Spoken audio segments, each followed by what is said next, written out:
Hi అండి. ఈరోజు మా తోటలోని పూల మొక్కలు అయితే చూపిస్తాను. ఇదిగోండి చూడండి.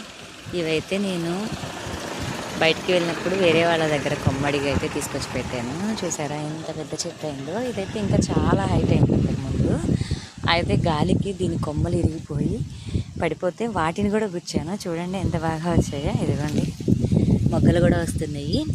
ఇదిగోండి ఈ కొమ్మలు అయితే అది ఇరిగిపోయింది. చూసారా ఇట్లా తెలుపు ఈ ఉన్నప్పుడు ఇవి తీసేసి నేనైతే ఇలా నలిపేస్తూ ఉంటాను. ఎందుకంటే ఇది మళ్ళీ పక్కన రాకోకుండా చూసుకొని. ఇగోండి బయటకు వెళ్ళినప్పుడు ఇలాగ కొమ్మలు వేరే వాళ్ళ దగ్గర మన దగ్గర లేని తీసుకొని వస్తూ ఉంటాను. అదో చూసారా ఇవన్నీ కూడా ఇలాగ పెట్టినవి. ఇవైతే మొన్న గార్డెన్లో అయితే తీసుకొచ్చాను. ఇక చూస్తూ ఉన్నారు. ఇదిగోండి పత్తి మందారం. ఇది బొకే లాగా చూసారా ఎంత అందంగా అయితే ఉన్నదా.